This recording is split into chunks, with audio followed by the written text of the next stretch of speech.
Good morning. Let's get started with ELA today. We are looking first off at some of our vocabulary words, and we're going to talk about suffixes. Do you know what suffixes are? They're things, letters that we add on to the end of words that changes the meaning of the word. So let's read this. A suffix is a word part added to the end of a base word that changes the meaning of the word. A suffix also changes a word's part of speech. For example, the suffix y changes the noun rain to the adjective rainy. We have rain today, so it's a rainy day.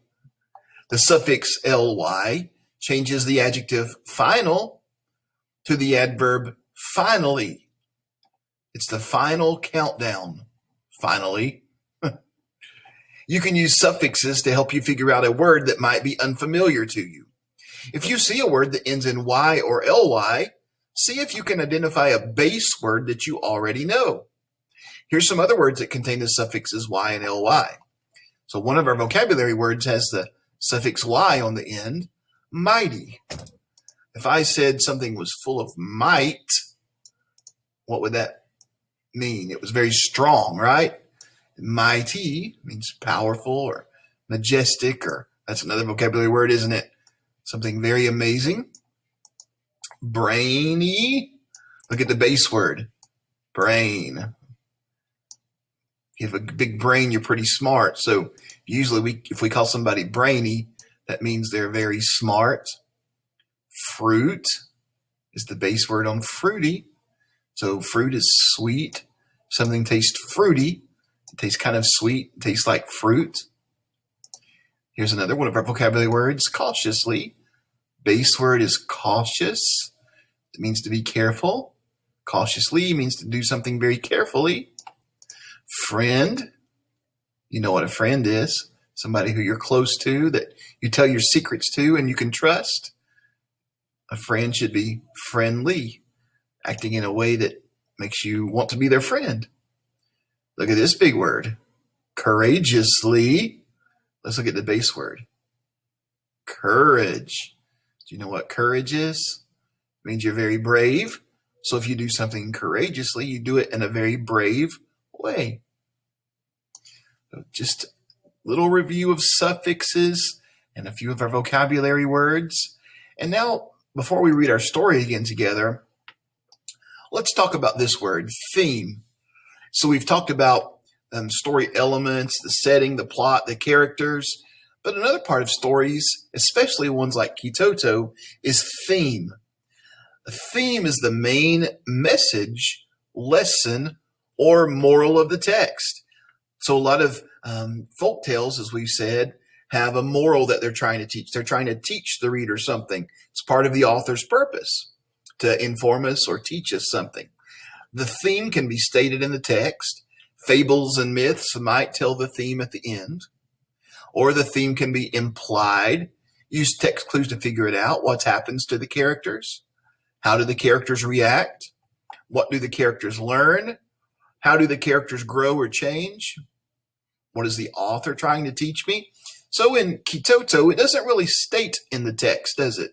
It never really says what the theme is, so we have to imply it. Think about what happens to the characters. He's trying to find the most powerful being. How do the characters react?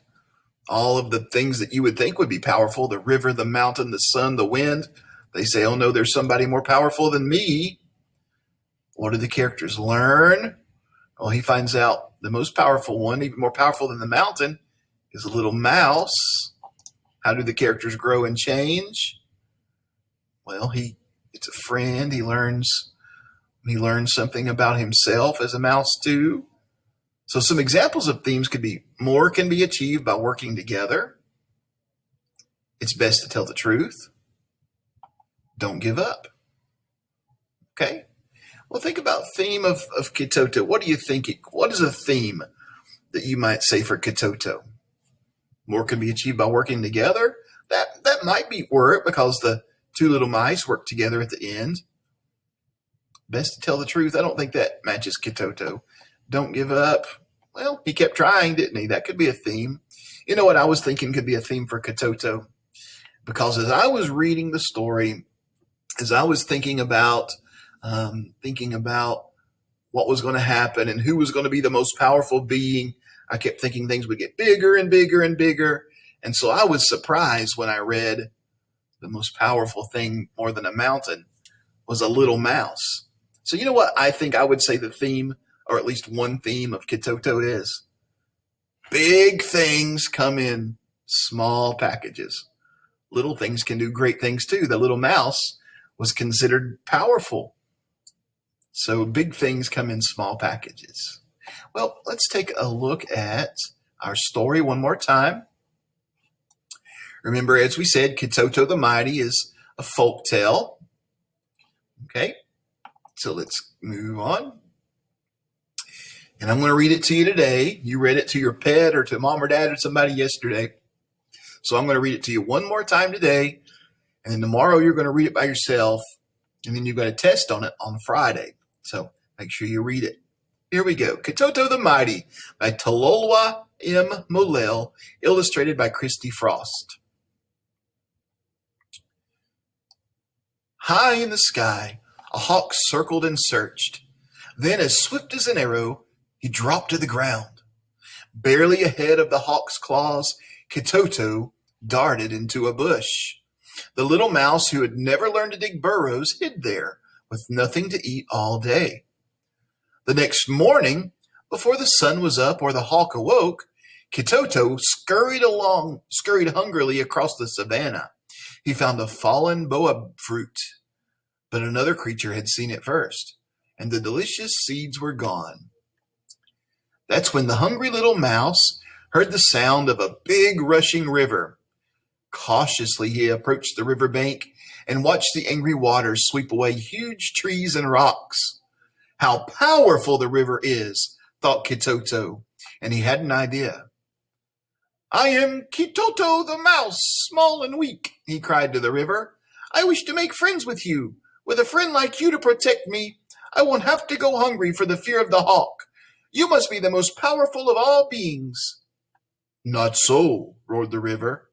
The sun can protect you better, for he is far more powerful than I. He burns me to a trickle in the dry season. The sun is the most powerful being.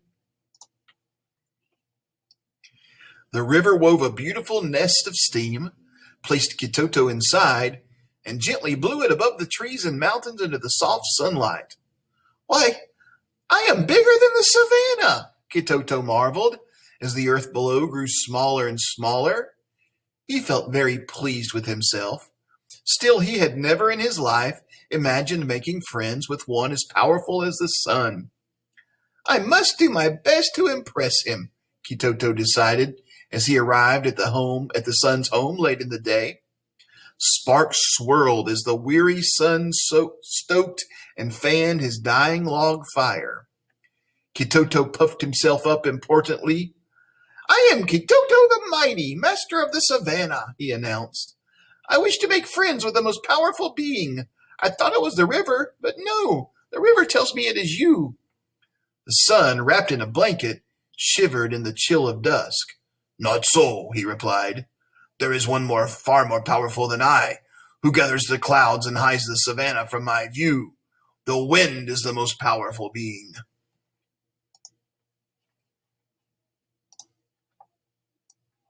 In the morning, the sun sent Kitoto across the heavens on a beam from a fresh log fire. Kitoto peered at the savannah, small as a nut, far, far below, and felt very grand indeed. He found the wind hard at work, tugging the clouds together. I am Kitoto the Great, king of the savannah, he declared. I wish to make friends with the most powerful being. I thought it was the river who told me it was the sun, but no, the sun tells me it is you. Not so, replied the wind. There is one far more powerful than I, one I cannot tug with my strong braids, however hard I try. The mountain is the most powerful being. With the longest of her braids, The wind swung Kitoto away to a distant mountain peak. I am Kitoto, the magnificent emperor of the savannah, the little mouse proclaimed to the mountain. I wish to make friends with the most powerful being. I thought it was the river, who told me it was the sun, who told me it was the wind, but no, the wind tells me it is you. Not so, thundered the majestic mountain. There is one far more powerful than I, who chomps away at my root. Surely this creature whom I have felt but never seen must be the most powerful being of all.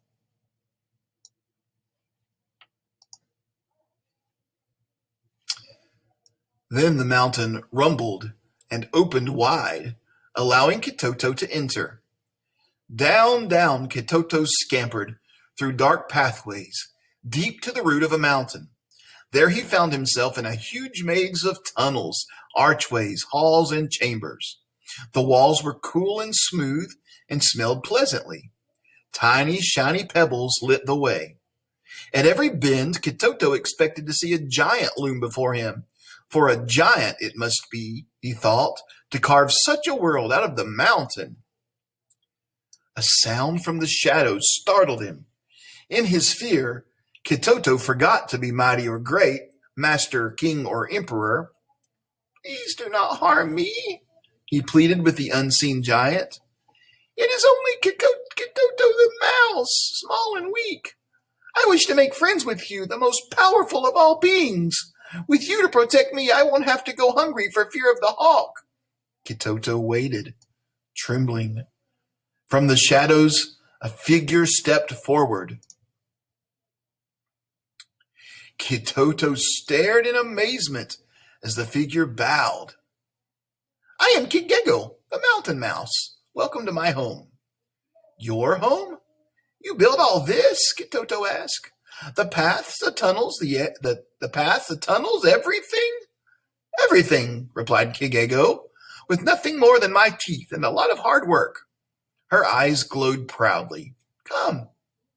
Like old friends, the two mice explored the winding pathways. They enjoyed a game of hide and seek in the mazes. They played catch with shiny pebbles. And then they fell asleep on cushions of soft earth. When they awoke, Kigego unearthed a sumptuous hoard of bulbs, tubers, and roots. I'll teach you the secrets of the ground, she promised, chuckling. Kitoto chuckled back and said, and I will teach you the secrets of the savannah. High in the sky, a hawk circled and searched. Deep at the root of a mountain, two friends chewed merrily away, and after the hawk had gone to sleep, they ventured out to enjoy the sweet, cool night air.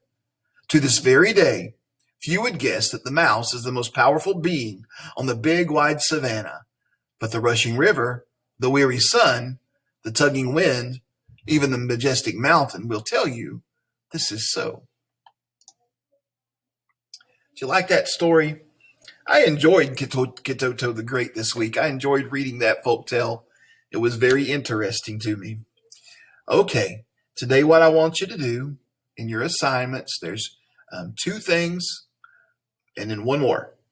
There's spelling practice number 2. It's 10 different words that'll be on your spelling test. There's another practice page on quotations. And then I want you to start working on your final draft of your paper. I've sent back your papers to you. If you've already sent them to me, which you should have, I've sent them back to you to make some corrections maybe. And I want you to start working on those corrections and get them back to me, okay? So go get to work on your ELA for today. I'll see you a little bit later in math.